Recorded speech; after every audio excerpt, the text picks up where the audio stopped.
Everyone can hear me? Awesome. That's really good. I would ask anyone that doesn't have any kind of accessibility issue or anything to please put on your camera unless you really can't, but please to be respectful to everyone else that you are paying attention in this meeting. Um, uh, we will start with the serenity prayer. God, grant me the serenity to accept the things I cannot change, the courage to change the things I can, and the wisdom to know the difference. So a couple things. First, anyone that I met in Toronto this weekend, I really want to thank you. For those that you don't know, it was another good lesson that I stole from somebody else. We had a traditions workshop at a big recovery conference, and there was like 2,200 people in the room. Um, and the reason that worked, if you have hand in a program and you're trying to get people to hear about the traditions, is number one, there was nothing else going on, and number two, they didn't call it a traditions workshop. They called it myths and misconceptions, which sounded really cool and far out. Um, you know, I remember Tom I saying a long time ago, you know, put a traditions workshop on the program and three people show up. Call it the sex and relationships meeting and like more people than are actually at the conference show up. So, it's all about how you package it to everyone else. I do want to make an announcement about tomorrow night at 9 o'clock. Jimmy D, a past trustee and a past AWS chair from Northeast Texas, will be with me tomorrow night. And we are specifically here to talk about tomorrow night Warranty 2 and Tradition 7. Based on all the questions everybody has about what's going on with money in the general service arena. Um, there's so much information out there. But it'll give you an opportunity to ask as many questions as you want to ask about all kinds of topics: budget, reserve fund, how does the conference uh, decide on money when they approve an advisory action, um, any kind of topic possible. What we're not going to do is tell you how to vote, or we're just going to encourage you to ask questions so you can bring questions to your delegates and to make sure that there's accurate information out there. We are not anti-information here. We're also not trying to go behind the group consent process. We encourage everyone that attends this. Now we're on the tradition, so we're not as much in the concepts. But, if you have something that's bothering you in AA, bring it to your delegate, bring it to your district chair.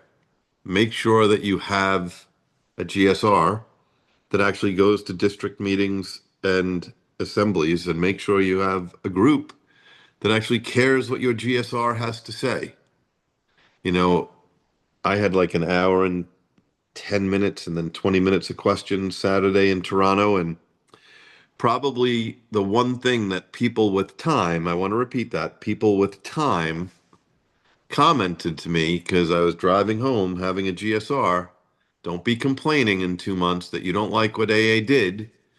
Um, is the one thing they all said was, we really got out of the habit of giving the GSR the proper time to report back. We did not give them, we expect them to go to a district meeting and assembly, but we don't give them the proper time to report back. So that's enough of that. I think I did mention a couple of weeks ago, but if somebody wasn't here or if somehow I let it go because maybe I did it intentionally, I don't know. But Suzanne S., who came to this Monday night for a long, long time. And Suzanne was a past delegate from Area 30, Eastern Massachusetts. And the last two times that she was on here was probably like 6 weeks ago from her hospital room in Massachusetts. And she did pass away a couple of weeks ago. She served as a delegate recently and was the chair of the finance committee at the conference. And uh, it was my honor to know her for sure. She was a diehard. Um, I could pass on one thing that her daughter shared at her funeral, which I thought was very interesting. And as those of you know, or maybe you don't know, because we get people make comments about it all the time, AA doesn't break anybody's anonymity after they pass away. But the family is free to do whatever they want with their anonymity. That's what our group conscience says. People sometimes write me and say, "Oh, I don't like that obituary. They said friend of Bill's." Well, it's none of your business. It's clearly one of those things where there's your business and none of your business. And the conference has voted that that is none of your business. That's the family's business. Some families don't want it mentioned. Some families do want it mentioned. So obviously, her daughter was giving her eulogy, and I would just pass on one of the things that I left there with was her mom had like a couple of different communities in her life. She had her, I want to say, gardening community. She had her work community. She worked at a big law firm. She had her neighbors that she was really close to, and she had her AA community. And her daughter kind of thanked all those communities from the front of the room, said, "I want to thank all these communities that my mother was part of." And but she did say when she said, "And I want to thank the AA community, not only the largest, but the most significant one my mother belonged to as it relates to our family and my mother's 45 years sober and what that gave us." And amazing, because that's Suzanne was a 20-year-old girl who came into AA, scared and broken, and unfortunately died at 65, but died 45 years sober. What a gift to be given that. So we are on tradition two tonight. This is being recorded if you didn't get the notice. I'm going to read the long form. For our group purpose, there is but one ultimate authority, a loving God as he may express himself in our group conscience. And I'm going to read the short form, which, as some of you know, is longer than the long form. Only in AA could we pull that off. Not many organizations are really that qualified to pull off something like that. But the short form, for our group purpose, there is but one ultimate authority, a loving God as he may express himself in our group conscience. Our leaders are but trusted servants, they do not govern. Why is the short form longer? Well, because when they were writing the short form, there was a little pushback on tradition two from the membership that it kind of sounded government-like, so they wanted to make sure that trusted servants don't govern. They just serve. I do want to talk a little bit about a little history as far as it's really important to know that when the traditions were pushed back on, this was one of the ones that was pushed back on the most. Tradition three, obviously, which we'll talk about next week, because it wasn't 2026 in 1946, it was 1946, and the world was very different. And even looking around this room tonight, I see people who are a different color or race than me, or even if someone doesn't have their camera on and I know what race or color they are. In 1946, there were still 13 states in the United States that had segregation. They couldn't meet publicly. So we'll talk a lot about that with Tradition 3. But Tradition 2 was the one that bothered old timers the most because it's so important to understand this, that it was really good to be an old timer in 1945. I mean, it's good to be an old timer today, but it was really good to be an old timer in 1945. And remember, old timer is rather subjective. If you had 6 years in 1942 or 46, that was like having 80 years today. Like, if you had 6 or 7 years, most likely you might have been a man. There were a couple of women, but you were the king or queen of AA in your area. That's it. You were the king. And there was no group conscience. There was no 12 traditions. And you got to make all the decisions. You got to decide when AA met, where AA met, how much money people should put in the hat. You got to decide if the women should all meet in a room around, on the other side of the house while the men were having an. You get to make all the decisions. So it was pretty revolutionary that all of a sudden this tradition came out saying, all you kings and queens of AA, we don't have royalty here. and we don't have anybody that's in charge. Like everybody is equal. One member, one vote. And, one of the things that we've learned over time, if you read AA Comes of Age, is that sometimes the newcomer knows best. Sometimes the old timer knows best. But what we know the most is the group knows better than everybody. And, you know, our group conscience process is really about finding a compromise as much as winning or losing a vote. I do want to stress that um, in the Traditions Illustrated, which I hope you all have, you know, it says AA is both a democracy and, in Bill's words, a benign anarchy. A group elects its own officers who have no power to order anybody to do anything. That's a pretty strong statement. No power to order anybody to do anything. In most groups, most of the slate rotates out of office at the end of 6 months and new officers are elected. And at the end, it says, then who's in charge around here? AA is a spiritual movement. And so the ultimate authority is the spiritual concept of the group conscience. I think it is important to maybe straighten out a little English language from the start. Some people will say, well, God decided. No, God did not come down and decide. And that is not what the tradition says. It says, a loving God as he may. And if you want to say, if she may, I don't really care. But whoever may, they may, but they may not. Right? May, if you talk to a lawyer, means may, not guaranteed.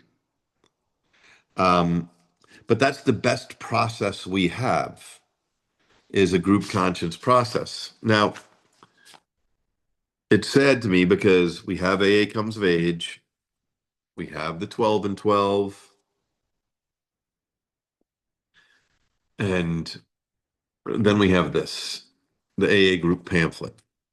The one you talk to AA members and randomly, everybody knows about the big book and the 12 and 12. But people know about AA Comes of Age more than they know of the AA group pamphlet. And in the AA group pamphlet, there's a section that says, what is an informed AA group conscience? And that's what I want to talk about. Informed and a fair process.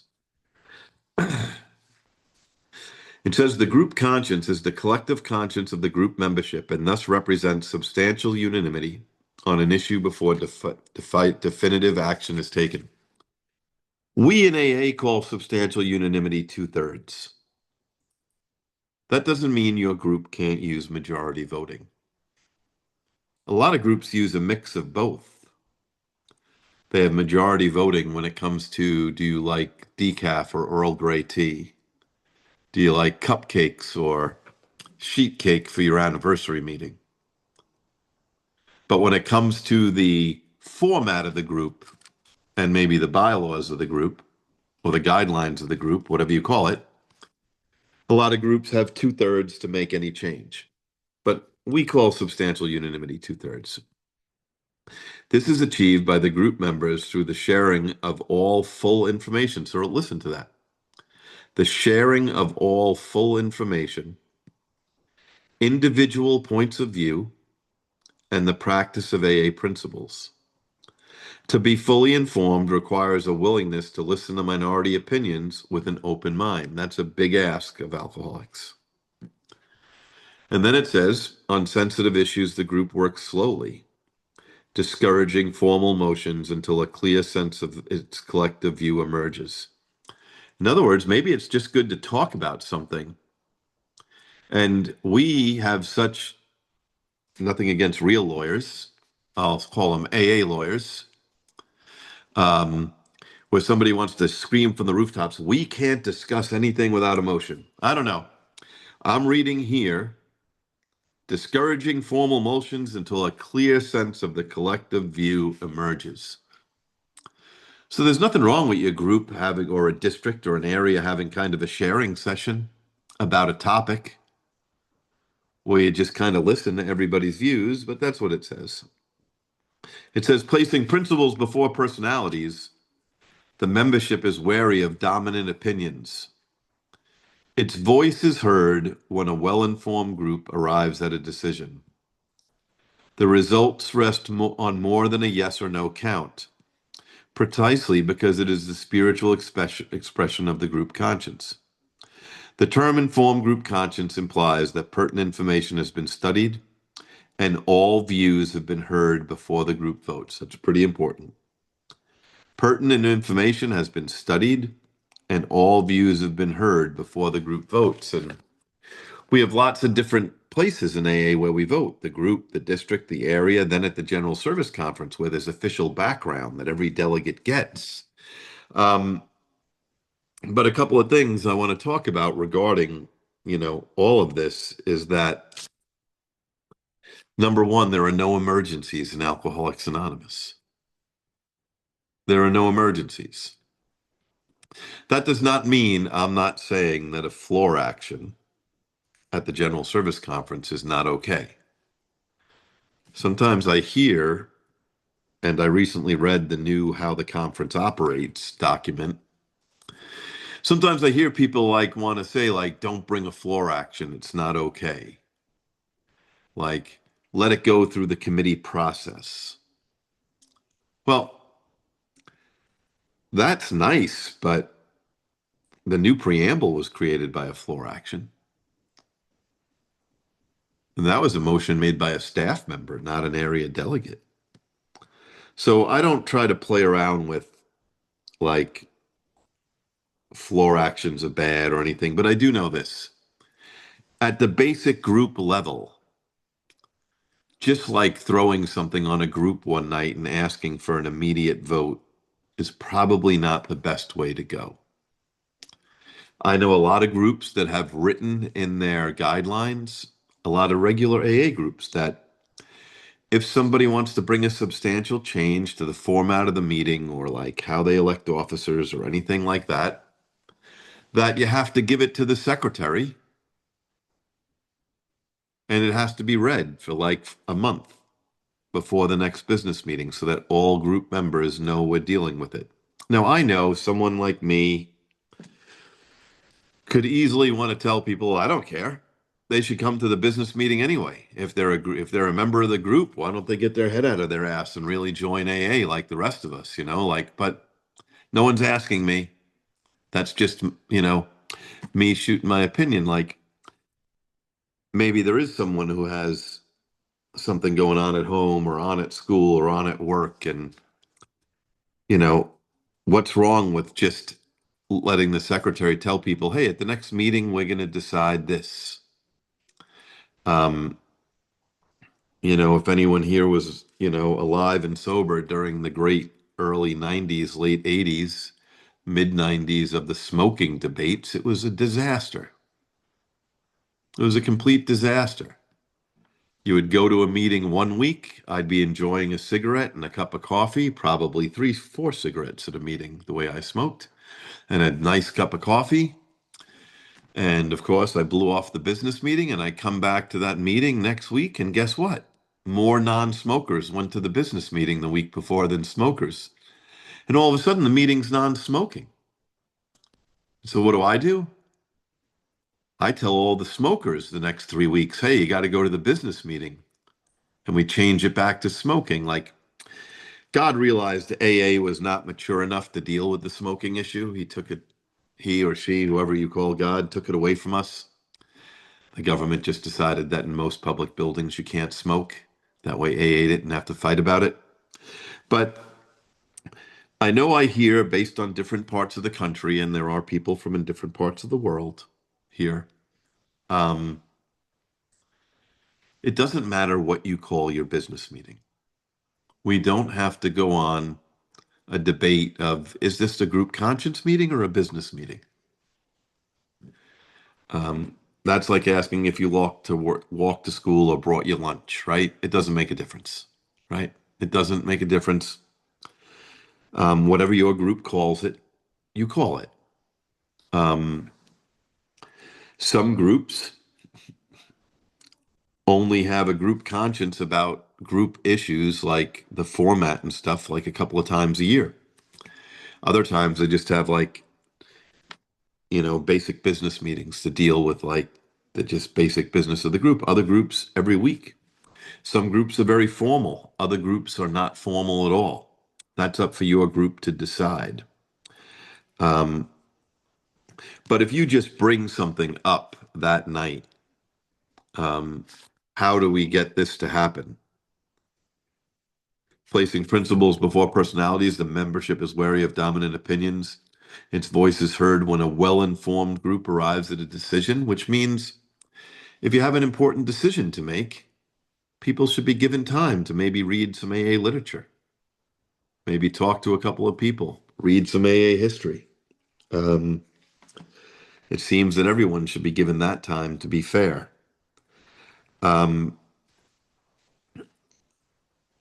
the way we conduct ourselves in group conscience meetings, and I'm talking at all levels, at group, at district, at area.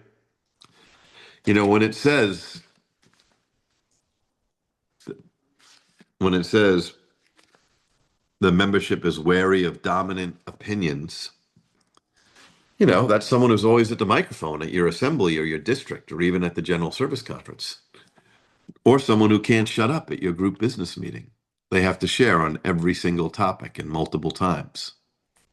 I mean, there's some basic rules of etiquette for AA group conscience, like everything needs to be said, but not everyone needs to say it. That's a great one, you know?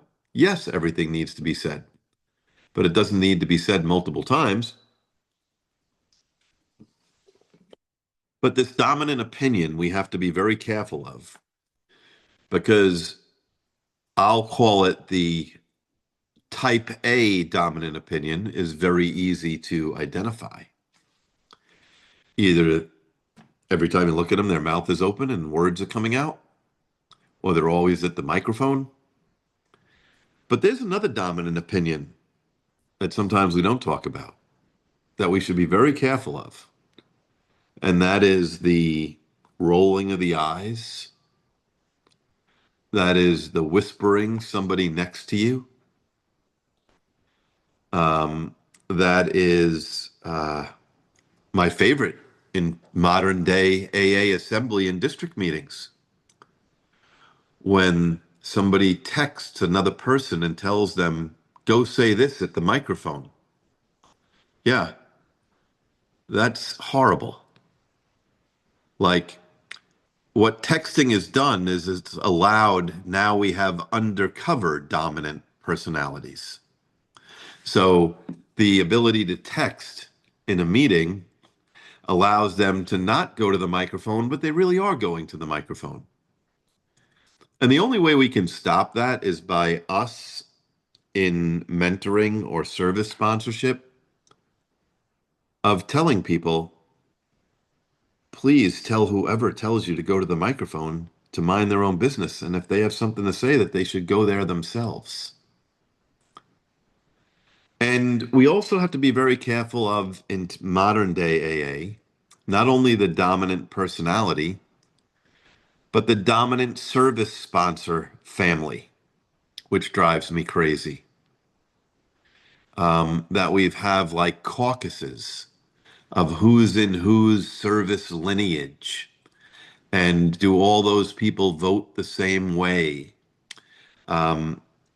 I would say that if you're really doing your job around tradition two and passing this on to other members of AA who are interested in the traditions or in service, that you really believe that if they vote differently than you, that's okay. And that they may have studied the same AA Comes of Age that I did, the same AA group pamphlet that I did.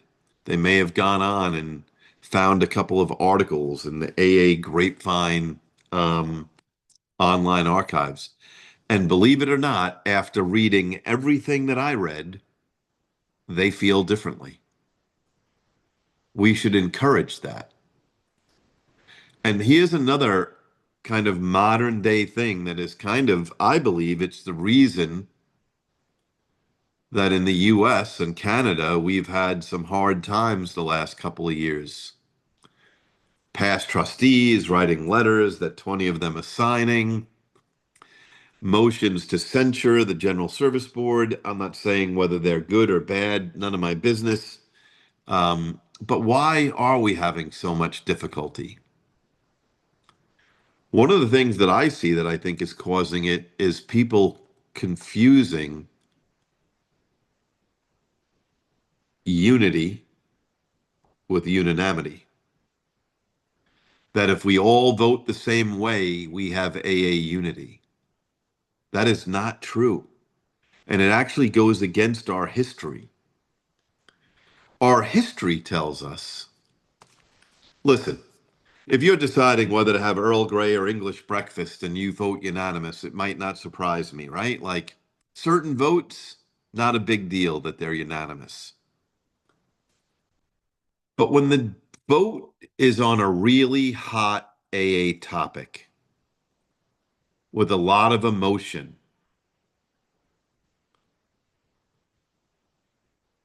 if everybody is voting the same way, we probably have a bigger problem. Like a very, very loud sometimes difference of opinion on both sides has helped AA to remain in the middle. The group conscience is not about you're right, I'm wrong, I'm right, you're wrong. It's really about can we find a path forward that works for us all? And can we find a way to all of us with substantial unanimity get behind it? But, when you hear, I'll use an example of 2018.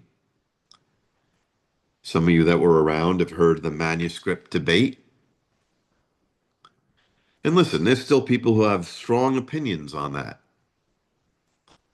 But the bottom line is, whether you were pro the manuscript litigation or anti the manuscript litigation, at the end of it, we dropped our case and paid the guy we sued's legal bills. Okay? That's a fact. That's not an opinion. So that says a lot. Now, how is it possible that on an issue that divided the fellowship, that the trustees said they were unanimous? Now, I recently heard a past trustee speak on this issue who was there in the room, and he said it was the worst mistake of his life as a trustee, making that vote. Worst mistake he's ever made in AA service. And he said the reason he voted for the litigation was because some other trustees had convinced him that it would be good for the fellowship if they knew it was unanimous. I would tell you that that kind of unanimous action on a hot topic is not unity. We want to encourage all different sides. Now, I want to talk a little bit about the General Service Conference because a lot of you are involved in service. The agenda items came out a couple of weeks ago. There's going to be a conference in a couple of weeks. What's today's date? March, whatever. St. Patrick's Day gone already, so it's like 5 weeks. The process has to be fair. And I'm going to tell you what I'm talking about is when I became a non-trustee director in 2009. Prior to that, I had only voted at the conference twice when I was a delegate, both years as a delegate. But now I'm in a position where I have my own vote at the conference. Like there's 135 voting members, 93 of them are area delegates representing the groups, of which I'm a member of a group. But yet, because of my position, I have my own vote. The fourth concept gives me that right of participation. But it also comes with a really big right of responsibility in carrying out that vote. And I think one of the things that's happened the last couple of years that has caused some disunity is that when I became a non-trustee director, I was sat down by other people who came before me, and I was told, Billy, once the conference agenda goes out, you should keep your mouth shut at any area assembly or district meeting you're at. Like, you have your own vote. You get to use that vote as you like. But what you don't get to do is to be lobbying inside the fellowship for the way you want it to go or the way the board wants it to go. And, many a time I was at an assembly or a district meeting and somebody asked me what I thought, and I would always say, this is not the place for me to share. Like, this is the place for you to find your own group conscience. And I think over the last 6 or 7 years, we've done some things that have caused us all this acrimony in the fellowship. And I'll give you an example. And before I give that example, I will just get a disclaimer out. I am thankful for all the time that the trustees take and sacrifice to serve the Fellowship of Alcoholics Anonymous. I am thankful for all the directors who serve on the AWS and AA Grapevine Board, and I am thankful for all the staff. And I have the utmost respect for the sacrifice in their life that they take out to serve the fellowship that saved my life. I just have a different opinion than a couple of them who are the loudest voices in the fellowship right now. And I respect that I have a different opinion. They are out there screaming that people shouldn't have different opinions, and that I don't know where they're getting that from. And one of the things we disagree on the strongest, and I'm going to give you two examples. Over the last couple of years, there have been some motions to censure the board. I am not here to say whether that motion or motions were valid or not. I'm already on record. Censuring the board should not be a response because you don't like the way a group conscience went on a conference item. Holding money back, the power of the purse, shouldn't be your response because you don't like what they did at the conference. Censuring the board or the power of the purse should be used only if you believe there is a rogue board or a rogue board member who needs to either be warned, that's what a censure is, or removed. That's the power the conference has. And I'm not even here saying that the censures that were sent in were valid. But I am saying this. The plain language big book, whether you liked it or not, or do like it or not, is your own business. But we made a major change in Alcoholics Anonymous in the 3 months leading up to the conference where the plain language big book was approved. And I am telling you this and letting everyone hear on tape that I was an early supporter of the plain language big book. Early, years before. I know the reading level of the plain language of the regular big book. I know that it's like 12th grade. I know that the average inmate in the United States has like less than a fourth grade reading level. I was really interested in the idea that maybe we could have a big book that people who have less reading level could use.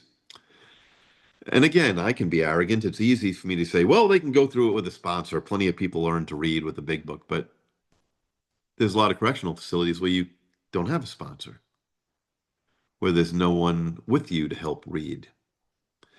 So I'm just letting this out that I am not some anti-book burning, plain language big book person, okay?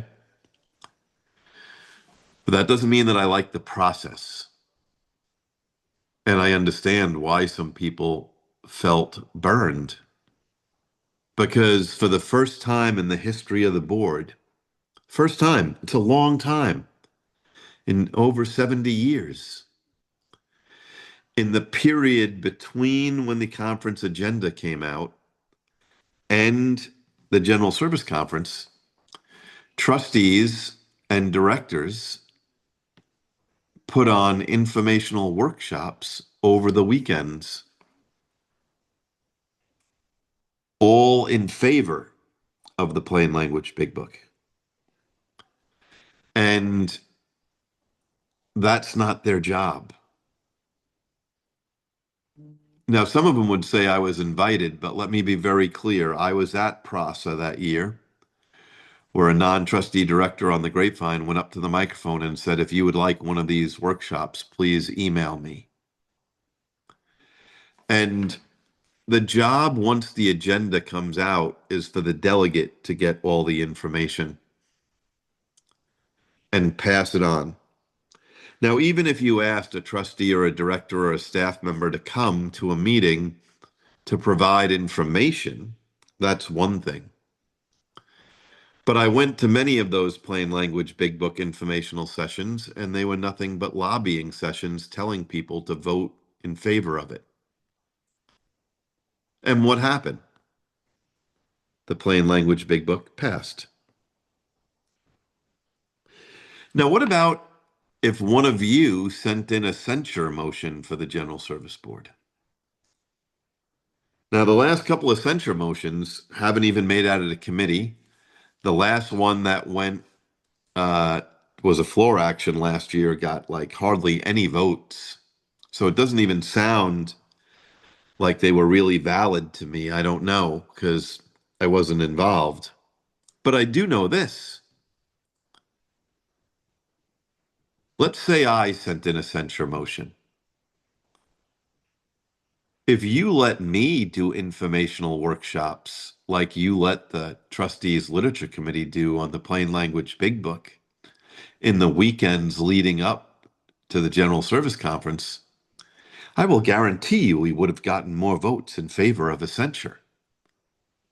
Like, that's why we don't do that.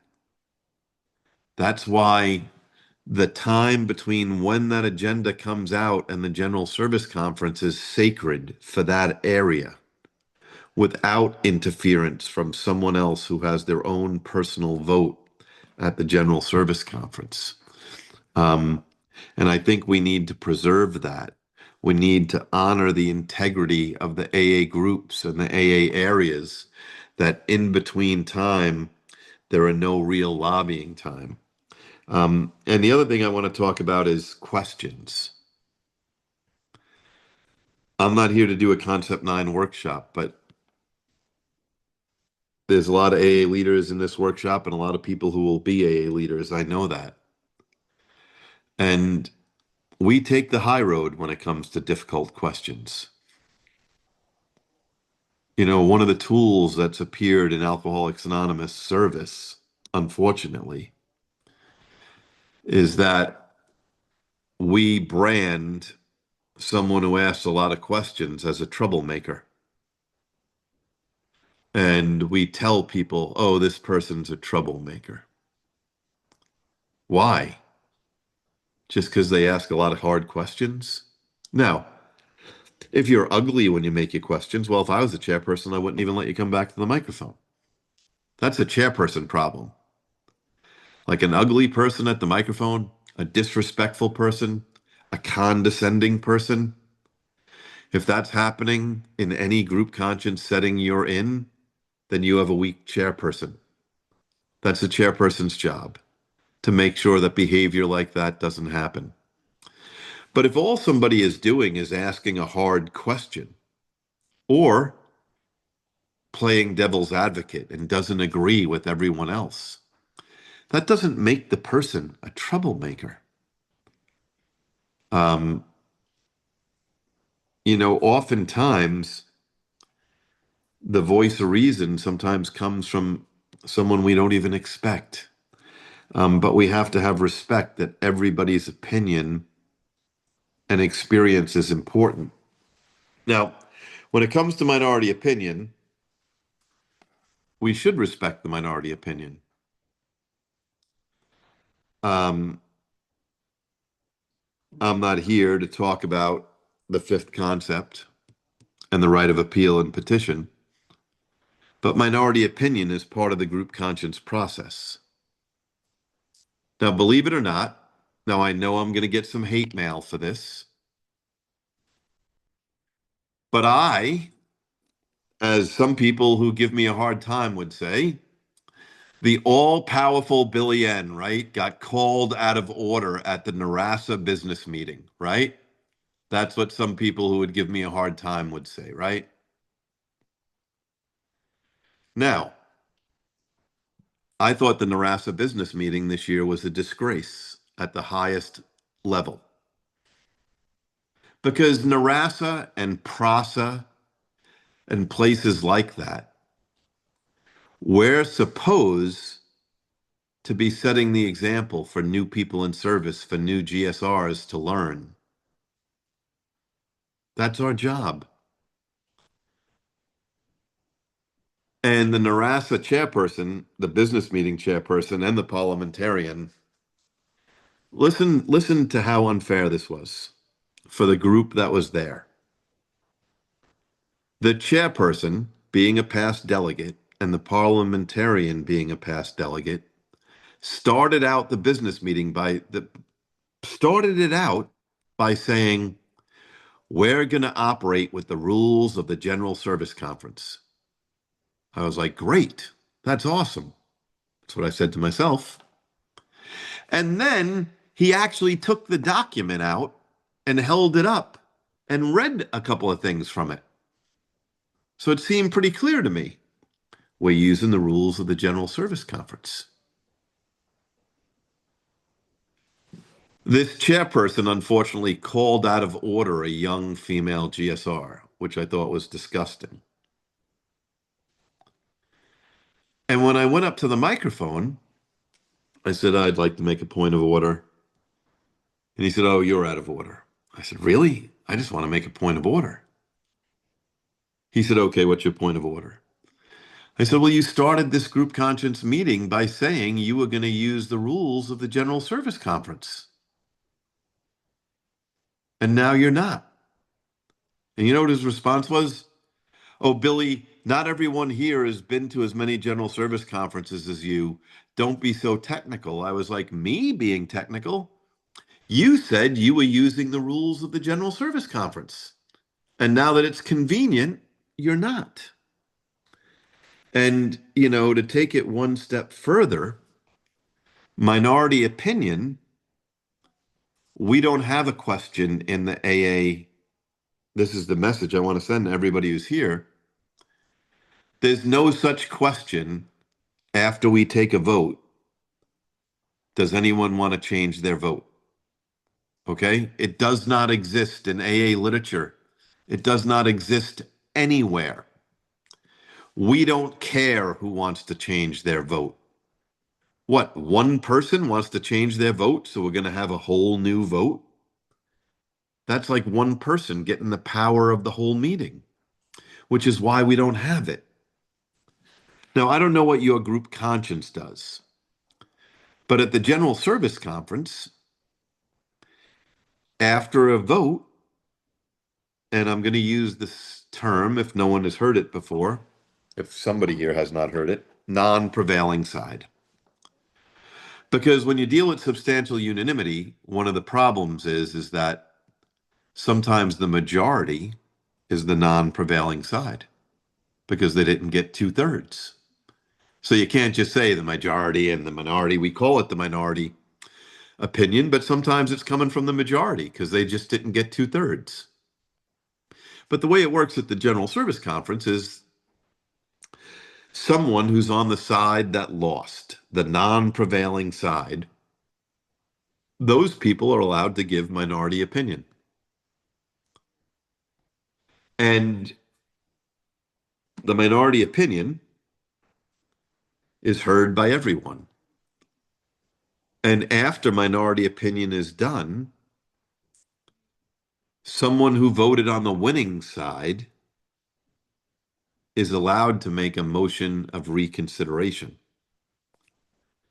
They get up to the microphone, they say their name, they say, I voted with the prevailing side, and I'd like to make a motion to reconsider. It has to come from the side that won. The motion can be seconded by anybody. And then we have a vote. It's a majority vote at the conference, not a two-thirds vote on that particular process. If more than half of the room decides they want to reconsider it, debate is opened again. And that's our process, and it takes a long time to learn that. But that's what we should be free to be sharing with people who spent money, or a group spent money to go to Narasa. Like, just think about that. That's what I sat there thinking, how disrespectful it was. Narasa was in the top of the Northeast region this year. It was in Maine. So if your group in New York or Connecticut or Pennsylvania paid your mileage to go to Maine or bought you a plane ticket, it was a couple $100. And then your group got you a room for Friday and Saturday night. That was another couple $100. But like, your group is so concerned about the future of Alcoholics Anonymous that they want a fully participating GSR and send you there. I think the group should be willing, at least have a reasonable expectation that you're going to learn about service. And what happened at Narasa after an important vote? The chairperson and the parliamentarian asked, in a room of a couple of hundred people with all these new GSRs, does anyone want to change their vote? And I think about, yes, no one's perfect, but we have a responsibility to pass this on to the new people. And to call someone out of order because the chairperson, I mean, just makes a lot of groups do it differently, but that is the way we do it at the General Service Conference. It is a motion to reconsider, and it happens a lot. There are many motions that are reconsidered, and sometimes the original vote goes the same way as the second vote. Sometimes the second vote is different. You never know. And just to finish that loop, at the General Service Conference, if a motion to reconsider passes and the body votes to reconsider and discussion opens up again, and then we get to another vote, after that second vote, there is no minority opinion. That second vote just sticks. That's our process. That's how we do things. So I am going to ask if anyone I can let, before we go to questions and answers for a couple of minutes, which you can send in via chat. If there is anyone who would like to share their experience with the group conscience, and I want to make this clear, 2 minutes. After 2 minutes, your mic goes off, because I actually prefer if it's somebody who I know who goes first and goes over, because then it doesn't look like I'm playing favorites. But 2 minutes, if you would like to share a group conscience experience with the rest of us in a non-judgmental, non-ugly way, please raise your virtual hand and I will unmute you and call on you. We would love to hear your experience.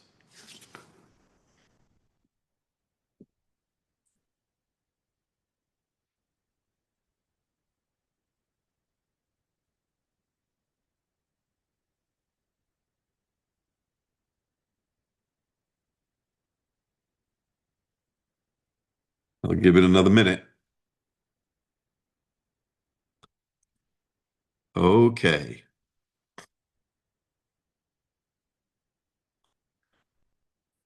Cat R, I am going to be unmuting you. You will be getting a message to unmute.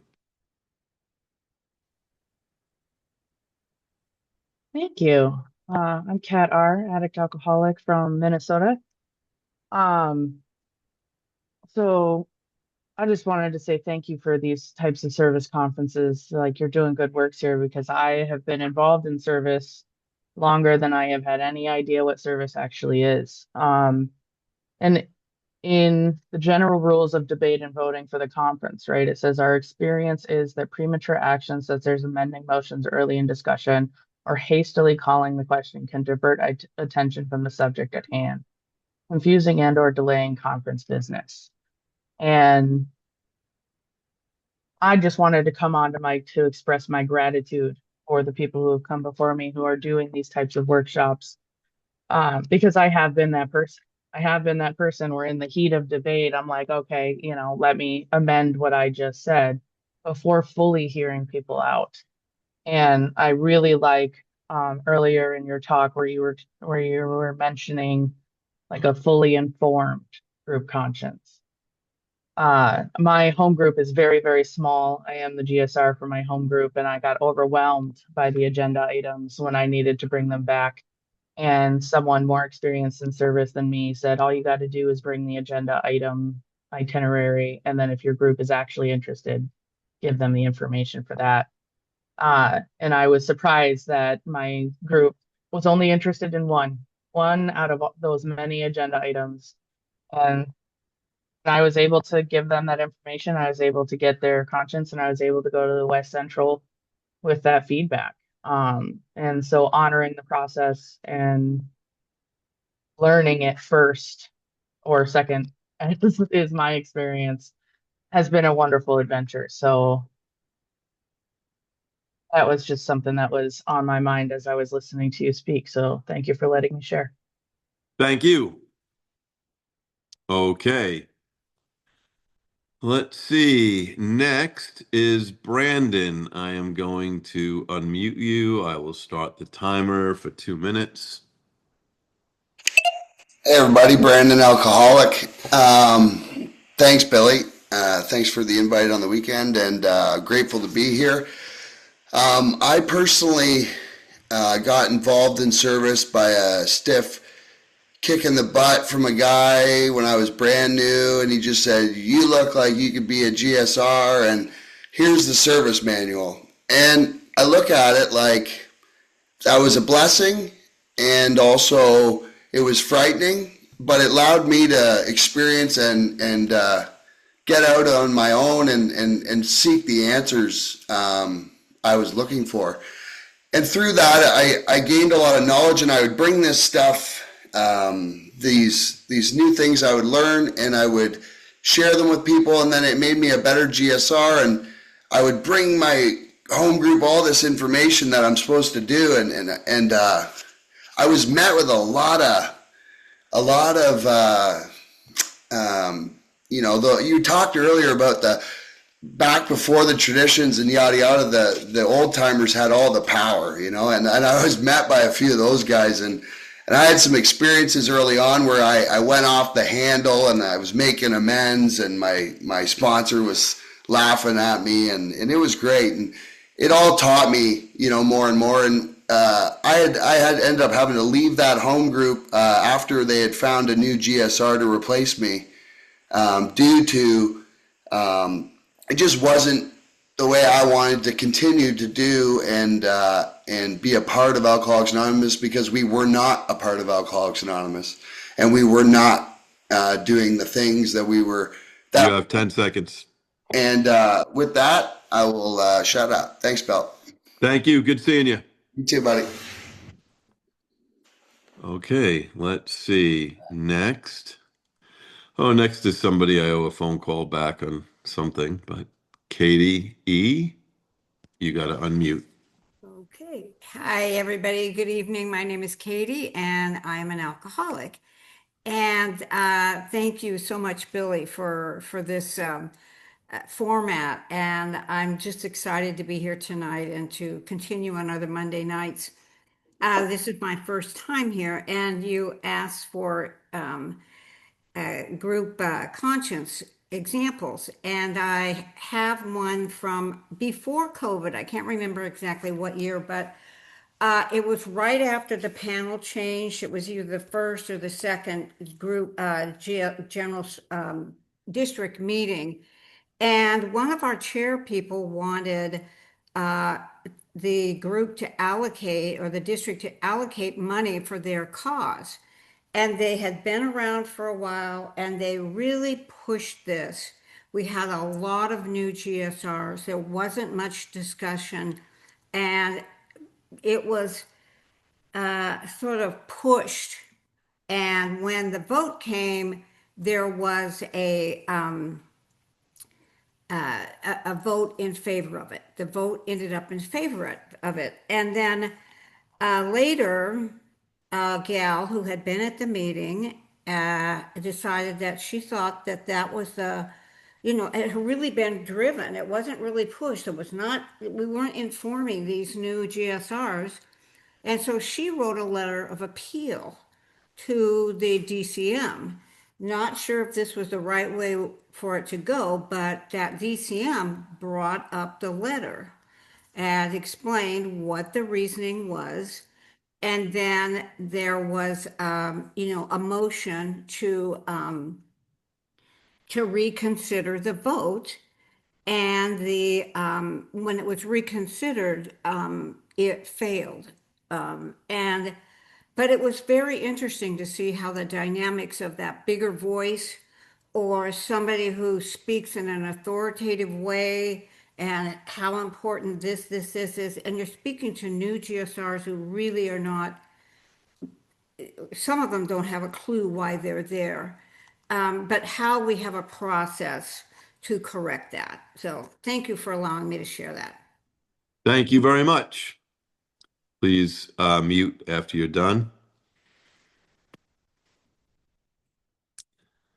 Set the timer. Let's see.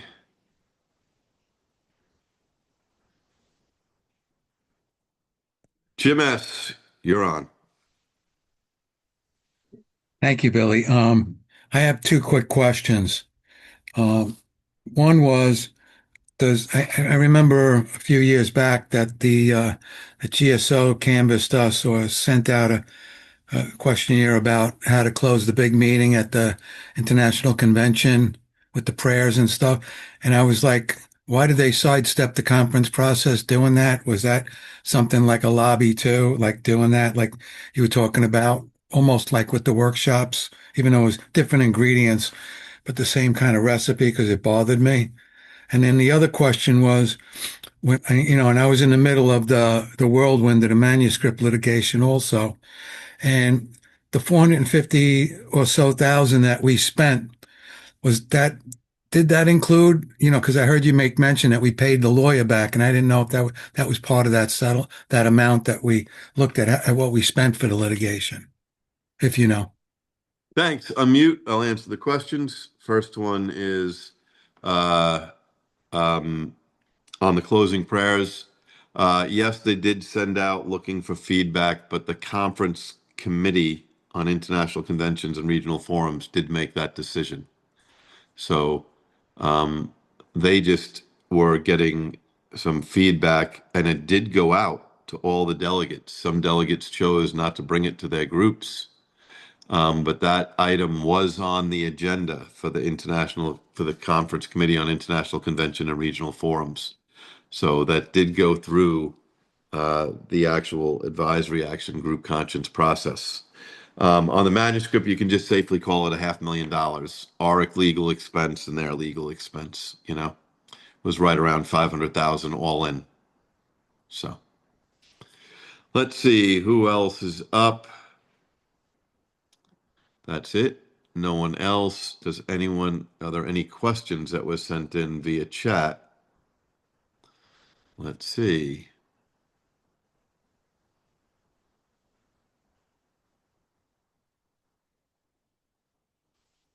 If a GSR is representing their group during an area motion discussion, is it appropriate for the GSR to go to the mic first saying, "This is my personal opinion as an individual and not as a representative of the group"? I think you're there to be a GSR. You have a right of decision, and your group knows, it's like being a delegate. You get the feedback from your area, but you get to make the decision and vote the way you want to go. The conference charter does say in rare cases an area can direct its delegate how to vote, but that rarely happens. Most of the time, the delegate or the GSR is, I would say that based on what the service manual says, a GSR, if their group has already decided and given them feedback on how they believe on an issue, they're there to carry out their group's wishes, not their personal wishes.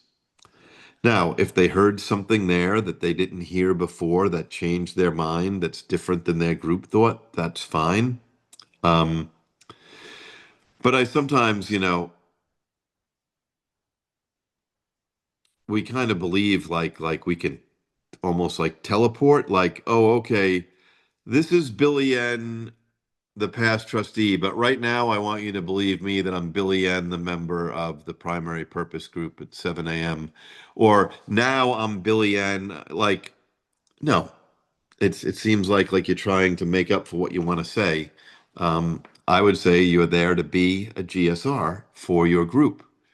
But if you hear other information that makes you think if your group knew that, they would probably have thought a different way, that's why you have the right of decision.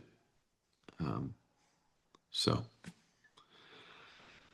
let's see, any other questions?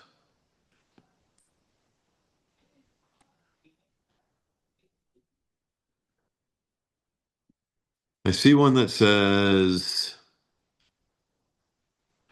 our experience with what? The question feels so vague. Any experience at all?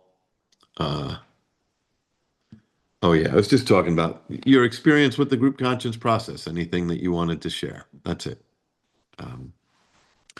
So I want to say tomorrow night, listen, you all probably know people who talk smack everywhere in AA they go about New York this, New York that, the trustees this. Um, there's so much bad information in there. Two ways. It's 9 p.m. tomorrow night. Um, there's bad information with people talking about all kinds of things that have nothing to do with how we do money at AAWS, AA Grapevine, um, at the General Service Board. When you think about a group conscience and you think about fully informed, like so many people have called me, how do I feel about the agenda item of the Grapevine being able to get direct contributions? Like that's on the conference agenda this year. And I have to tell all of those people, I mean, that's your area's business or your group's business. I'm more concerned that somehow a loophole around changing a tradition has made it to the conference agenda. That's what I'm concerned about. Like, the conference charter is clear.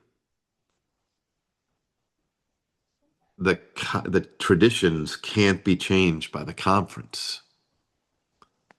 It takes 75% of the groups registered in writing, given 6 months to respond, to change a tradition. Yet somehow on our agenda this year is should the Grapevine be able to receive contributions? So I don't even go to the agenda item The long form of Tradition 9 says the trustees of the General Service Board are in effect our AA General Service Committee. They are the custodians of our AA tradition and the receivers of voluntary AA contributions. It's not AAWS who gets our contributions, it's the General Service Board.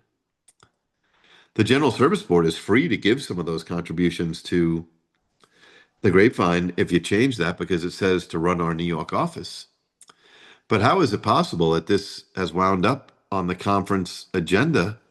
And guess what? Tradition 9 is not in the background material. I read all the background material the other day. There's no copy of Tradition 9 or the long form of Tradition 9. So tomorrow night, we're just going to be talking about the truth around finances, not anti-board, not pro-board, just like what is the reserve fund? How do you get there? There's people running around saying all kinds of things. And we just want to be able to tell people where to find the information they need and get accurate information without maybe getting in trouble because you asked a hard question. I see somebody, Ebby D13 DCM, you have your hand up, but you are not on camera, which means you are not eligible to ask a question on camera or so I'm giving you like 30 seconds right now. Your name on screen is Ebby D31 DCM. I'm just letting you know that for the safety of the group, you have to be on camera to be able to share, or you can send it in as a question via chat. Let's see if there's another question here. How would you address someone, parentheses, a couple of people with 20 to 30 years sobriety, that does a lot of lobbying before business meetings? Essentially, how you would address someone. Well, let me get some rules out there in this post-pandemic world I live in. If you want your home group to be healthy, get rid of your home group WhatsApp list, okay? Trash it, throw it out, okay? It does nothing but invite disunity. Now, if you live in a place that gets a lot of snow, then use it to say there's no meeting tonight, okay? Or use it to send out these people are celebrating their anniversary that month. The problem is we're dealing with alcoholics and they have no self-restraint like me. So once you open up the avenue, they will take advantage of it. But there is so many problems in AA today over these stupid group text and WhatsApp kind of group debates. Get rid of them. That's not a group conscience. As far as people with 20 or 30 years, like controlling, yes, 9 p.m. tomorrow for the person who just asked. Here's what I find. You got to draw these people out into the open. And what I mean by that is they love to operate behind the scenes. They love the gossip, text, God knows what else, email. Nope. Have the discussion at the group business meeting and make them bring their 2 cents there. And if you have really a bunch of old timers that control it, I don't know what to tell you, except that AA is one of the greatest self-correcting societies in the world. If you read the history and actions of the General Service Conference, you will see how self-correcting we are. One year we said this, another year we thought differently. That's how the will of God shows up today. Next year or the year after, it might change. And I would also make sure that if you're dealing with like the 20 or 30 year person, that when they give information to the group, you're asking them to back it up with facts. Like, what's the rule I tell everybody here? I mean, I say it to everybody. If you are at any vote anywhere in AA, I don't care if it's your group I don't care if it's your district. I don't care if it's your in a group. I don't care if it's your area. I don't care if it's a general service conference. I'll use myself as the example. If you're listening to some kind of debate and discussion and somebody says, well, Billy N said, vote against that person, okay? You're hearing it from me, okay? If what somebody is bringing to the table is someone else's interpretation or opinion, vote against them on principle alone. Like if people are bringing information to the table, it should tie back to AA literature. That's it. It should be based on the experience of AA literature. So if you have somebody who's that controlling or a little clique, make sure whatever information they're sharing, that somebody is asking them, what page is that on? What pamphlet is that out of? What page in the service manual is that from? So that whatever influence they have, the people listening to them know, is that their own opinion or is that coming out of AA literature? Let's see. Okay. Evie, I got your question. Thank you. I understand your camera situation. Just wanted to share. I witnessed during a previous term an assembly where 9 motions were brought forward by individuals with influence. GSRs being the only ones permitted to present motions in my area. What I found especially discouraging was the level of lobbying and the way influence contributed to chaos on the floor.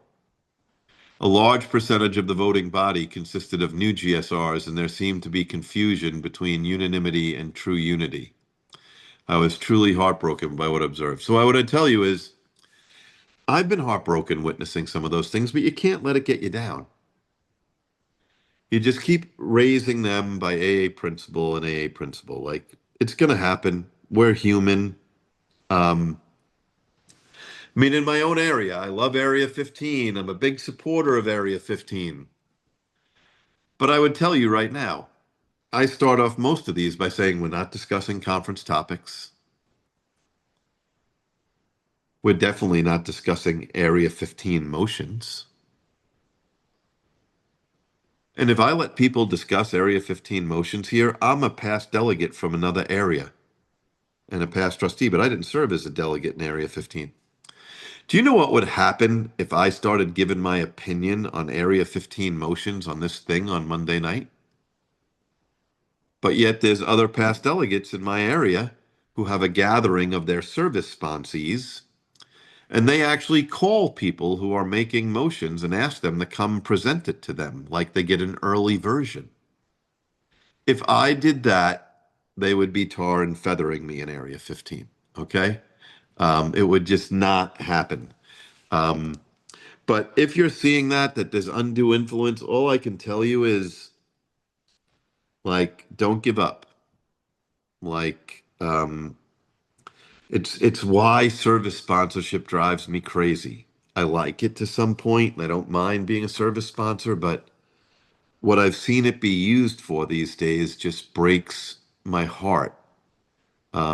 And kind of what you're describing, It's why when, even some current trustees say, oh, Billy N's ego is out of control. He's sharing about the service manual on Monday nights. Well, the truth is, I won't do one of these for just my service sponsees because that's exclusive, in my opinion.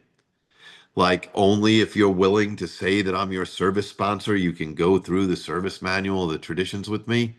Now, I'll one-on-one go through the concepts or the traditions with people, but I'm not going to say, oh, we're going to have a little meeting in my backyard or on Zoom, and you can only come if you're in my service sponsee lineage. I just won't do that. Now, if you want to have a gathering of your sponsees, recovery or service, just to talk about general things, that's fine.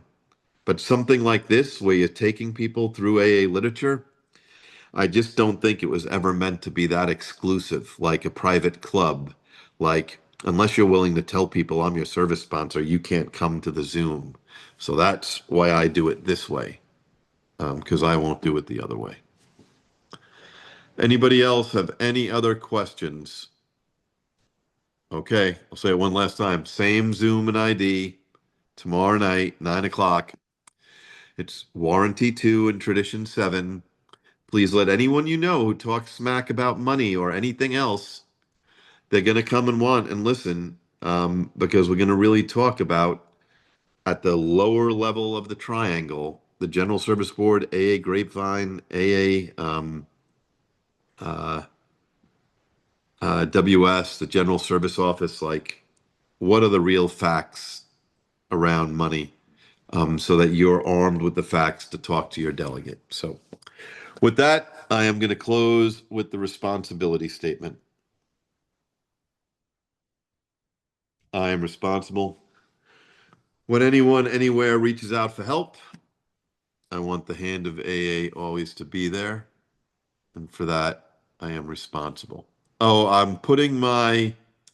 someone asked me, I'm going to put it in the one to everybody because someone just asked me, and I guess I haven't put there in a while, my email and my WhatsApp. If you have a question or something that you want to, or I reference some document or something and you want to get it, just please send me a message, and I will get right back to you. So that's it, everyone. Have a good night. Thank you.